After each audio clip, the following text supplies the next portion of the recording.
Bienvenidos más a una clase del curso virtual de primeros auxilios psicológicos. Durante esta clase vamos a estar hablando vamos a responder la pregunta preparándonos para la crisis y qué debemos hacer previos a la intervención en la situación de primeros auxilios psicológicos. Previo a iniciar este módulo debemos respondernos la pregunta de qué es una crisis. Entendiendo como una crisis una situación que puede desestabilizar a nivel físico, psicológico, social o individual a una persona. Esto cabe por aclarar que muchas veces vamos a entender que las personas ante una crisis pueden desestabilizarse no solo en un plano físico, sino a nivel psicológico sin que sus otras áreas se puedan llegar a afectar.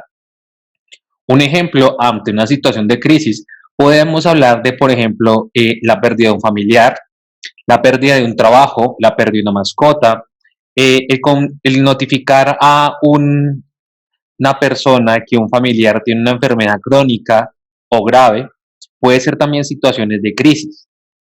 Hay que tener en cuenta también que las crisis son necesarias dentro del modelo del desarrollo de la personalidad y el modelo psicológico del ser humano. Algunos autores de corrientes psicoanalíticas llegan a plantear que las crisis son necesarias para la evolución y el desarrollo de los seres humanos. Sin embargo, ante la crisis, muchas personas no saben cómo actuar o utilizar sus mecanismos de defensa o habilidades de solución de problemas. ¿Qué ocurre durante una crisis y cuáles llegan a ser las etapas de una situación de crisis? Es importante tener en cuenta, voy a tomar como un ejemplo la situación de pandemia del COVID-19 que está ocurriendo en este momento para poder desarrollar este modelo. Dentro del modelo de las crisis se plantea que está conformado por 5 componentes: la negación, la incertidumbre, la ira y la culpabilidad, la comprensión y la aceptación. Durante la primera fase podemos encontrar que las personas niegan que está ocurriendo dicha situación. La persona considera que esta situación que está pasando es un proceso imaginario, que no lo está viviendo, que es algo falso que puede llegar a pasar. En la segunda etapa hablamos de la incertidumbre. Acá es donde empiezan a aparecer los pensamientos: ¿qué voy a hacer? ¿Qué pasará? En el caso, por ejemplo, de un proceso de duelo, él falleció y no sé qué hacer sin él. En el caso, por ejemplo, de la pérdida de un trabajo, ¿qué voy a hacer que ahora perdí el trabajo y demás? En el tercer componente, que es la ira y la culpabilidad, vamos a encontrar que esta ira puede iniciar de la persona a él mismo, culpándose o teniendo situación de ira ante las respuestas que la persona llegó a emitir. Luego de ello, puede que esta ira se expanda a las personas cercanas o a su contexto. Podemos acá tener en cuenta que empezamos a culpabilizar a algunas personas, tenemos a tener ira por los comportamientos de otras situaciones y demás. En la cuarta fase, que ya empiezan los procesos de aprendizaje, empezamos a que la persona empieza a comprender el proceso o el fenómeno o la situación de crisis que ha vivido. Esto lleva muchas veces a entender que la persona vuelva a ser más serena, más tranquila, empiece a tomar pensamientos frente a la situación que hacer y demás. Y como último está la fase de la aceptación. En la fase de la aceptación vamos a encontrar acá que la persona puede que acepte la situación que esté viviendo, acepte, por ejemplo, una enfermedad crónica como puede ser la detección de un cáncer terminal. En el caso puede que la crisis también se dé en niños, y en el caso de un niño, por ejemplo, puede hacer un proceso de crisis ante la pérdida de un año. Puede que para eso los papás no sea tan situación de crisis, pero hay que tener en cuenta que cada persona, dependiendo de la edad y el proceso que se encuentre, puede vivir la crisis de formas totalmente diferentes. Y como último, vamos a encontrar la aceptación. En la aceptación vamos a darnos cuenta que ya la persona de alguna u otra manera toma soluciones, toma posiciones frente a la situación, donde ya encontramos la planeación, y muchas veces esta fase llega a presentar o una adaptación o un aprendizaje para las personas de la situación vivida. Sin embargo, vamos a encontrar que previo a la intervención de primeros auxilios psicológicos, muchas veces las personas podemos encontrarlas en la fase 1, la negación, fase 2, la incertidumbre, o fase 3, la ira de la culpabilidad. En caso de tener un paciente, una persona o un familiar cercano con estas fases, es de vital importancia poder llegar a establecer los primeros auxilios psicológicos. Vamos a hablar de una propuesta que te acabo de presentar en la diapositiva que se conoce como el triage psicológico o triaje psicológico, como decides llamar. Y vamos a tener en cuenta este proceso durante el primer contacto que tengamos con el usuario, con el paciente o con la persona a tratar. Dentro de este triage psicológico vamos a tener en cuenta que este concepto se va a entender como una evaluación primaria, una evaluación de orden general para conocer también cómo se encuentra la persona. Estos componentes, muchas situaciones, va a estar anclado a el tema de la evaluación mental que plantea los modelos psicológicos o en algunos casos los modelos psiquiátricos. Al tener en contacto con las personas podemos clasificarlo en rojo, amarillo y verde y nos va a dar, por ejemplo, cada categoría algunas características puntualmente. En niveles rojos, ¿qué vamos a encontrar? Alteración de la conciencia, alteración de la orientación, agitación psicomotora, ideación y conducta suicida, episodios psicóticos disociativos. Si llegamos a encontrar que la persona presenta alguna de estas sintomatologías o comportamientos, vamos a tener en cuenta que debemos hacer intervención inmediata. En algunos casos tenemos que hacer contención inmediata y vamos a encontrar, por ejemplo, el concepto de la psicoemergenciología, que hace referencia a que es una psicología de emergencia o de manera inmediata. Esto, por ejemplo, muchas veces estos niveles los vamos a encontrar en situación de desastres naturales, cuando la persona de alguna otra manera está atentando contra su vida o la vida de otra persona, tenemos que empezar a reducir esos comportamientos. Niveles amarillos.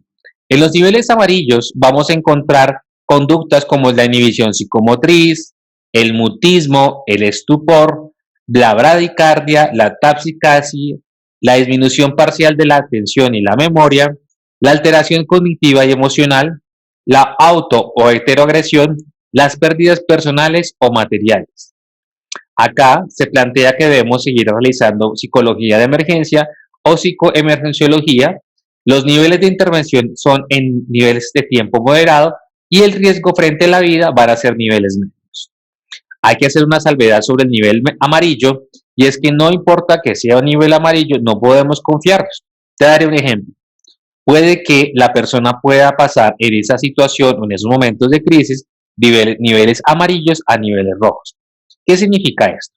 Imaginemos la situación de un adolescente, que es un caso de la vida real, que ha perdido el año escolar y ha tratado de estar en una fase de estupor y ha tratado de comunicarse con sus papás. Los papás, en vez de darle un apoyo, generan una mayor alteración en la conciencia, en la orientación, y puede que esa persona automáticamente tenga una ideación o una conducta suicida. Vamos en la fase nivel verde. En nivel verde vamos a tener en cuenta que van a haber síntomas de pseudoconfusiones, la disforia, sentimientos neurovegetativos y ausencia de pérdidas personales y materiales. Lo más importante del nivel verde es que no va a haber ningún peligro en la vida y es en estos niveles donde podemos llegar a aplicar los primeros auxilios psicológicos.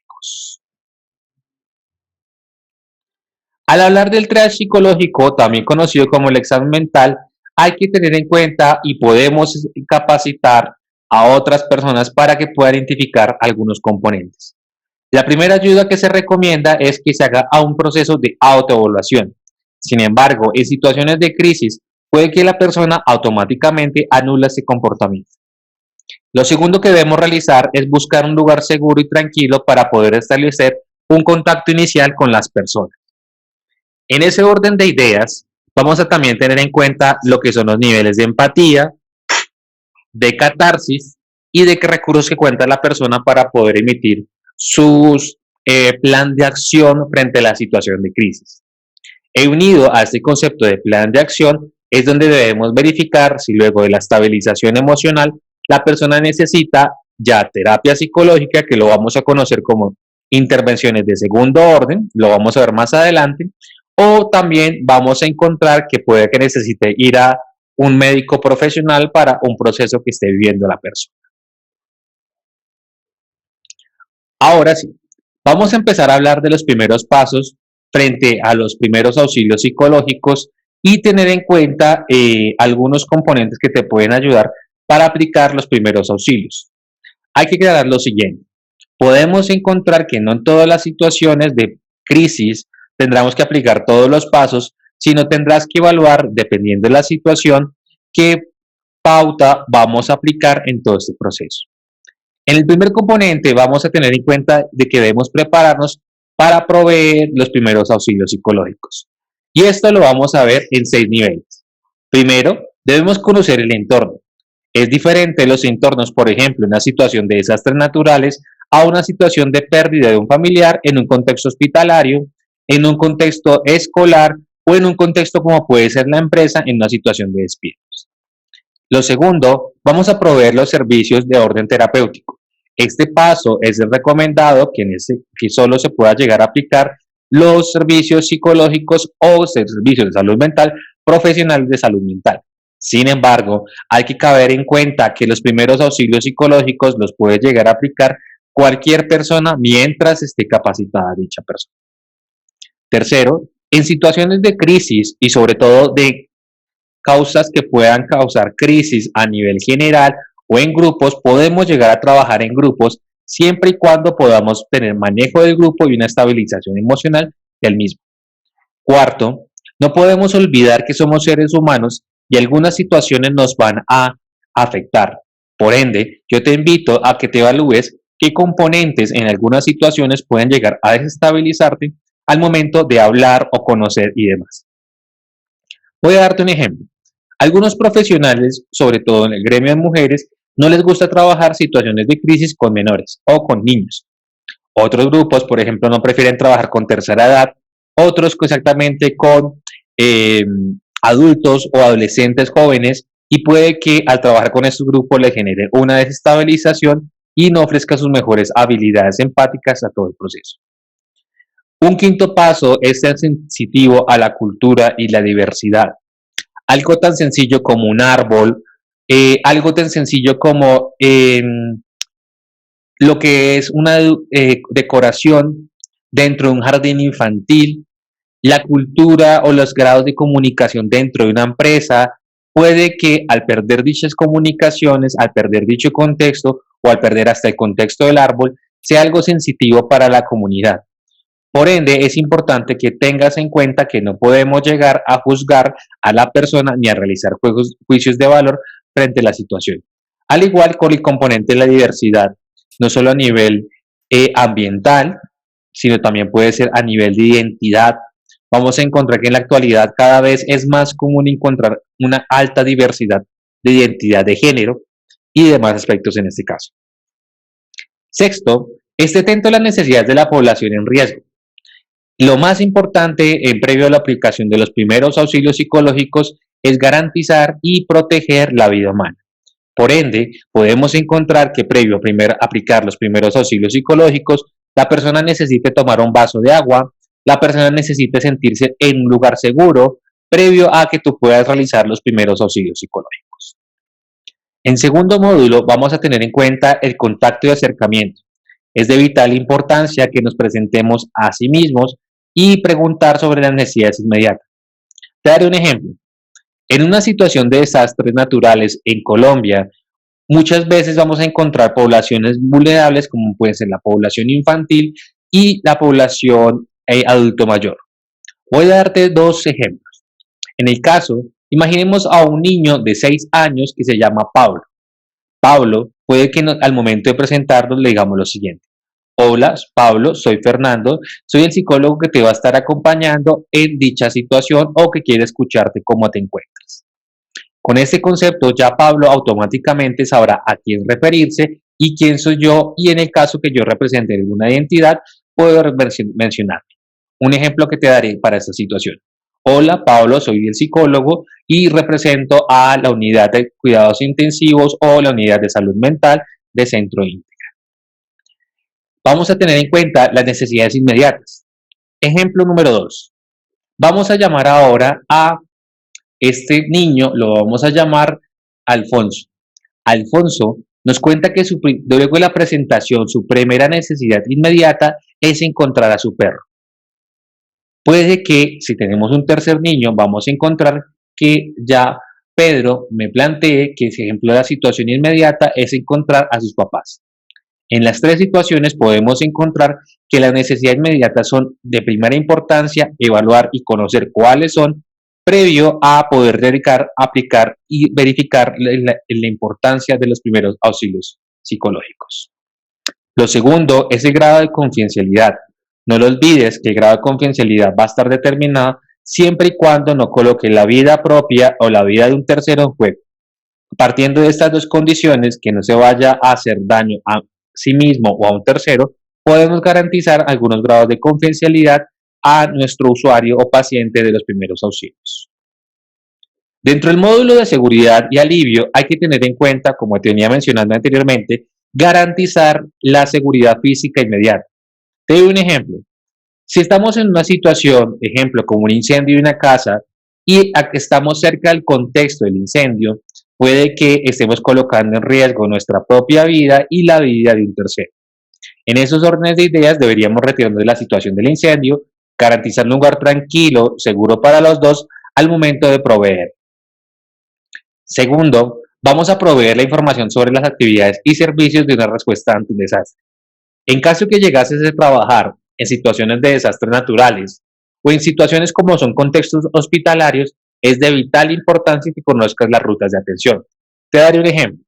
Imaginemos que Pepe es un hombre de 70 años y ha sido diagnosticado en ese momento como una enfermedad de un cáncer terminal de orden agudo y bastante agresivo. Puede que la familia y tanto Pepe pueda entrar en crisis. Sin embargo, vamos a necesitar darle todos los recursos a Pepe como ayuda y darle las rutas de atención que debe dirigirse para iniciar el tratamiento o demás. Tercero, dentro de nuestra medida debemos garantizar cualquier apoyo o alivio físico a las personas. A veces el alivio físico puede ser un vaso de agua. En algunos casos, por ejemplo, cuando hay pérdidas de toda la parte física, podemos encontrar una muda de ropa y demás. Por ejemplo, una de las situaciones de mayor uso de los primeros auxilios psicológicos es cuando una persona, una mujer o un niño ha sido agredido sexualmente. Puede que la persona no desee un contacto físico como puede ser el abrazo. Sin embargo, en situaciones críticas donde han sido atracadas o, como venimos diciendo, la situación de agresión sexual, la manta de una sensación de protección. Cuarto, hay que empezar a mover lo que es la promoción del acercamiento social. En quinta instancia, es importante que en caso de que el padre o una madre o hasta un cuidador llegase a estar en crisis y esté acompañado por un niño, debemos tener en cuenta de que los niños verificar si llegan a estar al lado de los padres o no. Es importante que si, ejemplo, quien entra en crisis es un niño, sea en un contexto de desastre natural, sea en un contexto familiar, sea en un contexto de una pérdida de un ser querido, sea acompañado por sus cuidadores y sus padres. Ellos van a ser un apoyo de vital importancia, ya que nos van a ayudar a nosotros a identificar cómo va a actuar el niño, cómo es su comportamiento normal y qué puede ser diferente para él. También debemos garantizar como un sexto paso el proteger a los sobrevivientes de experiencias traumáticas adicionales y recordatorios del trauma. Recordemos la situación de la víctima de agresión sexual. Debemos retirar a la persona de dicho contexto donde acaba de ocurrir la experiencia traumática adicional. Este es un gran reto en las situaciones de agresión sexual, debido a que en algunos casos podemos encontrar que el contexto es donde genera o donde ocurrió el hecho traumático. Por ende, debemos tratar a mayor medida de retirar a los pacientes de dicha situación. Esto también puede ocurrir, por ejemplo, en un ámbito escolar o en un ámbito de un jardín infantil. ¿En qué sentido? Podemos encontrar, por ejemplo, que el niño ha sido golpeado en un lugar específico del jardín o el colegio. Debemos evitar que el niño pase por dichos lugares, debemos empezar a disminuir el impacto emocional que pudo causar dicho lugar. En un octavo paso, debemos tener en cuenta en ayudar a los sobrevivientes cuando se les ha muerto un miembro de la familia o un amigo cercano. Además de entrar en crisis, puede pasar, por ejemplo, en accidentes automovilísticos que necesitemos informar a sobrevivientes y estos sobrevivientes, al dar la noticia, van a entrar en crisis. Aquí es donde debemos actuar los pasos anteriores y buscar apoyo social, buscar un alivio físico. Si es un menor que es informado de la pérdida de un familiar, debemos también informar de cómo está y cómo ocurrió. Noveno, debemos prestar situación a la parte de los duelos y la parte espiritual. No lo olvides que esto puede llegar a cambiar de contexto a contexto, de familia a familia, puede llegar a cambiar de cultura. Y, por ejemplo, esto puede llegar a ocurrir en situaciones, por ejemplo, cuando hay funerales de orden masivo, debemos dar información a las familiares o los dolientes del ataúd para que puedan iniciar su proceso del rito y demás. Es importante, como enunciado paso, que conozcas cuáles son los asuntos o cómo reconocer un duelo traumático.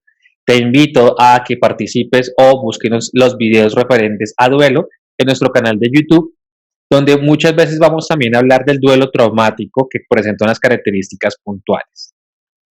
Como un 12º paso, vamos a tener en cuenta que debemos apoyar a los sobrevivientes que han recibido una notificación de una muerte. Acá es donde podemos combinar varios procesos a lo que hemos mencionado ya antes. Apoyar a los sobrevivientes, si podemos apoyar a la sobreviviente acompañado de familia, muchísimo mejor. Debemos apoyar como un 13º paso a apoyar a los sobrevivientes involucrados en la identificación de cadáveres, por ejemplo, en situaciones de desastres masivos, accidentes masivos. Esto, por ejemplo, ocurrió en situaciones cuando hay un desastre natural o un accidente aéreo. Y como 14º paso, es importante ayudar a los padres y a los cuidadores a comunicar a un niño adolescente que se ha identificado que ha fallecido un familiar cercano. Muchas veces el concepto de la muerte para un niño no está totalmente definido. Y en ese orden de ideas, al hablar de la muerte, debemos tener un apoyo de un profesional o de una persona que esté capacitada para todo el proceso.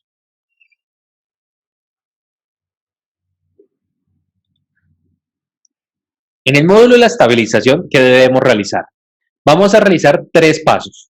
Primero, estabilizar a los sobrevivientes que se encuentren emocionalmente abrumados. No lo olvides, como te venía planteando desde el inicio de esta clase, que una crisis va a desestabilizar emocionalmente a las personas. Eso significará que algunas personas no sabrán cómo actuar y vamos a encontrar respuestas que pueden ser anormales para la situación. ¿Cómo puede ser esto? Una respuesta de una risa, una respuesta, por ejemplo, de un llanto, en algunos casos respuestas agresivas en todo este proceso. En un segundo aspecto, debemos orientar a los sobrevivientes a que se encuentran emocionalmente abrumados, qué deben hacer, cuál es el proceso y demás. Esto también puede ocurrir de orden frecuente cuando se lleguen a trabajar, por ejemplo, en unidades de cuidados intensivos, paliativos, y las personas se sienten abrumadas de qué hacer cuando el familiar ha fallecido. En algún caso, por ejemplo, si llegamos a trabajar de orden interdisciplinaria con psiquiatría o con la parte de medicina, la función de los medicamentos en la estabilización puede hacer un papel importante, sí.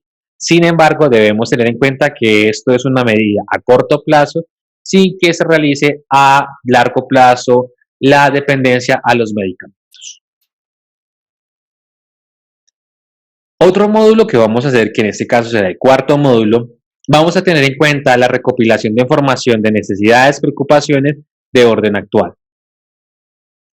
Es importante siempre, como una primera medida, evaluar la naturaleza y la severidad de la experiencia traumática y de orden general. Puede ser un desastre, puede ser la muerte de un fallecido, puede ser la pérdida de un trabajo, puede ser la pérdida de una mascota en algunos casos y demás. En caso de que llegue a haber muerte, debemos evaluar los rangos de cercanía, vamos a evaluar también cómo fue la muerte de la persona. Esto también puede favorecer o no a la aparición de una crisis. En tercera medida, vamos a hablar de la inquietud por las circunstancias de orden inmediatas y después del desastre y la amenaza continua. En situaciones de desastre, muchas veces vamos a contar con el apoyo de otras unidades que nos van a dar una mayor garantía del proceso de tranquilidad o de seguridad de las víctimas. Pero ¿qué pasa cuando esto ocurre dentro de una empresa? ¿Qué pasa cuando esto ocurre dentro de un colegio o hasta a veces en algunos casos contextos hospitalarios donde en primera medida la vida está a salvo? Es importante garantizar que después de dar la respuesta, la persona de ninguna manera va a atentar contra su vida. En cuarto aspecto, vamos a tener en cuenta la separación de los seres queridos o preocupación por la seguridad de estos. Una forma de poder dar tranquilidad a las personas luego de la crisis es que la persona pueda llegar a establecer un contacto con sus familiares cercanos y en caso de ser un accidente automovilístico o un desastre natural o cualquier catástrofe donde se arriesgue la vida, en la comunicación va a ser una forma de poder estabilizar a las personas. En caso de que sea una situación de crisis por una enfermedad física, debemos dar la mayor cantidad de información física, debemos también evaluar las condiciones de salud mental y la necesitación de medicamentos en caso de ser personas de tercera edad. Es importante evaluar si hay medicamentos para enfermedades crónicas como pueden ser la diabetes, en la necesidad de la insulina en algunos casos, enfermedades como problemas de las tiroides en algunas personas que son de orden permanente y demás.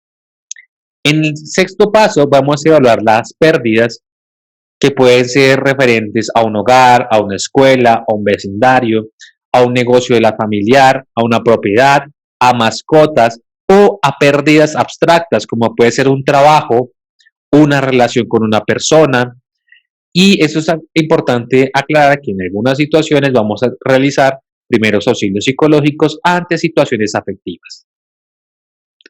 En séptima de medida, vamos a tener en cuenta los sentimientos expresados por culpabilidad o vergüenza. No lo olvides que de por sí la crisis puede estabilizar a la persona, hacer que se presenten comportamientos atípicos que no se daban antes y la persona puede, ejemplo, ser introvertida pero volverse extrovertida o una persona muy tranquila puede volverse agresiva ante esas situaciones. Evaluar si existen pensamientos de causar daño a sí mismo y a otros. Y como te venía comentando anteriormente, si llegase a presentar esto, el constructo de confidencialidad se llega a perder. Noveno, el apoyo social si llegase a existir.